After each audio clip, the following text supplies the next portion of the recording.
start there. And we work our way down.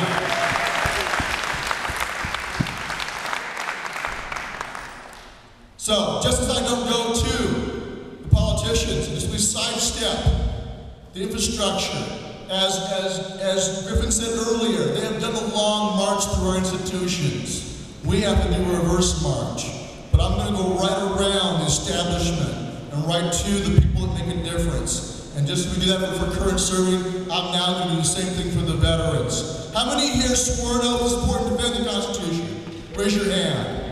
Okay, every single one of you, and myself included, should get down on our knees right now and ask forgiveness to the founding fathers looking down upon us in heaven, and to our children, our fellow citizens, for the neglect of our duties, because we have allowed this country to deteriorate to the point where it is today. It's our own fault, because we have let the institutions, the essential institutions of liberty in this country deteriorate. What am I talking about? I'm talking about the militia. I'm talking about sound money at the state level. Dr. Devin Vieira is completely correct.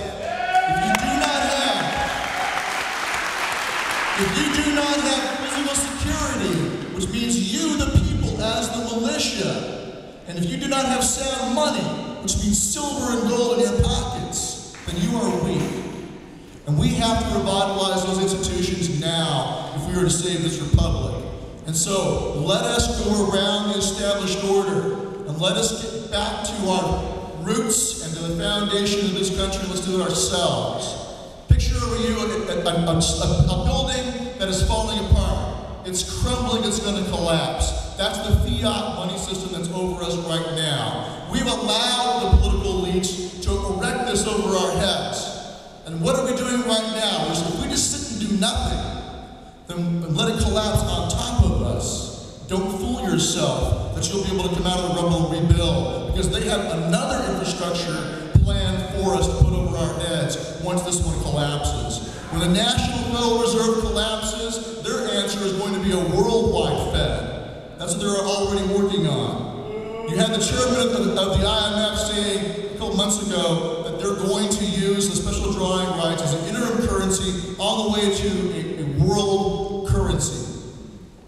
If we just simply sit here and tell the current serving, oh, please don't violate your oath, but we're not going to do anything about resurrecting our republic, then it will collapse on top of us. And those soldiers and those airmen, sailors and Marines and the police officers are more likely to go along with the next step of the elites, because it'll be a real emergency in their mind. So what do we have to do? Let's get out from under this collapsing fiat monstrosity that's over the top of us. Get out from under it and go over there and start rebuilding what the founders made for us. The foundation is still there. We just have to resurrect it. And that means every single one of you who swore that oath, and every other citizen in here who is a dedicated patriot, must start to use sound money themselves within their communities, and then get their county governments and their legislature to enact sound money bills. But don't wait for them. You can go ahead and start using silver and gold yourselves. Start a barter club. Start a co-op, a farmer's market. Start resurrecting your own microeconomies at the very ground level in your communities right now. Start right now. And the same goes for your security. Start a sheriff's posse. Go to your sheriff and say, Sheriff, when you need us, we will be here. All the veterans organizations, VFW halls, Marine Corps League, whatever they are, they should be among themselves starting a mutual aid program of food storage and security. That means guns and ammo, and making sure they've got themselves squared away and they're prepared to protect and defend their local community when the economic collapse happens. It is going to come. Accept it. Accept that this is our turn in the breach. This is our time. Everyone always wants to think, I hope it doesn't happen in my time. But as Thomas Paine said, if there is going to be trouble, let it come in my day, so that my child will have peace.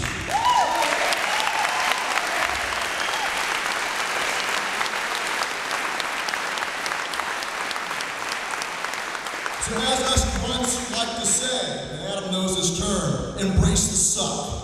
Embrace it. This is our turn. I thank God that I'm still alive. I almost died twice in service.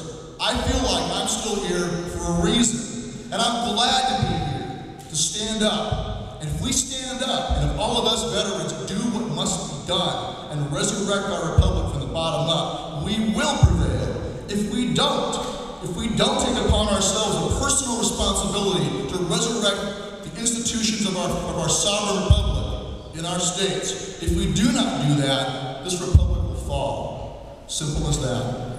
So what do? We do what the founders intended us to do. Their answer to the ancient problem of who shall guard the guardians was that we should be our own guardians. That's the whole point of a militia. It's necessary, Dr. Revere always says, it is necessary for the security of a free state. You won't have security and you won't have freedom until you resurrect it. And so what I'm talking about is eventually a state statute enacting a state militia code that makes, forms formal units. But even until then, don't wait for that to happen. Go ahead and start your mutual aid associations, your neighborhood watches, your sheriff's auxiliary sheriff's policies, whatever you have to do, from the very bottom level up. Work on reinstituting those institutions. And then same goes for sound money. 3 pillars: physical security, that means guns and ammo and mutual aid. And the next one is food security. If you can't eat, you're dead. You gotta have food security and independence. That's why this latest bill to try to regulate farms and try to squash and trample on our right to grow our own food is a travesty. That is an intolerable act, as bad as anything that was done in the founding generation. So you have to stand, focus like a laser on the things you need to live. You gotta have food, you gotta have clean water, you gotta have fuel, you gotta have a way to protect yourself, and you gotta have some form of money in your hands. And for thousands of years, it's been silver. I just heard that John Williams with shadowstats.com has just said that based upon his analysis of the real data of the economy, we are heading for hyperinflation within 6 to 8 months. So, as I said, embrace the suck, understand the collapse is going to come, but the question is, after that collapse happens, then what will happen? If we don't resurrect the structure of the republic in our sovereign states, if we don't do that, then we will not be ready for what's next. It'll be imposed upon us. And so I encourage you and implore you to look back with focus on the institutions you must have in a sovereign state, and focus on your state sovereignty. When Jefferson and Madison resisted the Alien Sedition Acts, what did they do? Did they go to the Supreme Court, ask them to please recognize our rights and respect the First Amendment? Did they do that? No. They went to the state legislatures and said, you have an independent responsibility and an independent power to judge the unconstitutionality of these acts. The Supreme Court be damned, frankly. Even the Supreme Court says yes, it's constitutional. The state legislatures have the authority and responsibility to judge the unlawfulness of those actions and to stand and interpose themselves between the people and the federal government. So you must strengthen your states. Focus on state sovereignty. In Montana, this next week, we're going to have a statewide meeting, all the liberty groups coming together. And the whole point of that is to get them all working together. And I encourage you to do the same thing in every state across the country. Get them all working together and focus like a laser on state sovereignty and then those core institutions and resurrecting alternative money systems and microeconomies down to the very local level. Sidestep the beast. Get out from underneath it and resurrect sovereignty as an individual and in your community. And if you do that, when the collapse hits and when it comes, we will be strong. They will not have a pretext to come into your state. Northcom and FEMA will not have an excuse to come into your state. You can say, hey, we don't need you. We can take care of ourselves. So that's all I have to say in the short time I have left. We do offer the opportunity to take the oath. If you would like to take an oath to support and defend the Constitution, or you would like to renew the oath that you took, please join with me now in doing so. One thing I do want to remind you of, though, is one thing that Marine Corps General Smedley Butler said. He said, the only thing worth defending is our homes and the Bill of Rights. And he is correct. But if you are willing to commit to defending the Constitution, which we must preserve until the American people decide that it no longer suits their interest and their liberties, we will defend it. So if you want to join me now, then please stand and we'll do a note to the Constitution. Celia, please come up here. Bob Monahan, come here. Come here. Get up here. John, come here real quick. These are my state chapter president leaders from here in New England. Welcome to join with me in doing this. Now, this oath is a solemn oath. If you're not willing to take it with the spirit of being willing to give your life in defense of the Constitution, then please don't water it down. Don't take it. Now, I want you to repeat after me. I, let's get your name. Do solemnly swear or affirm that I will support and defend the Constitution of the United States of America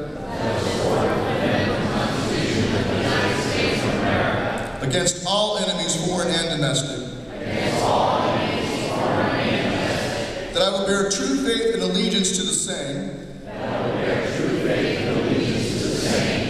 And that I take this obligation freely. Without any mental reservation or purpose of evasion. Pledging my life, my fortune, and my sacred honor. So help me God.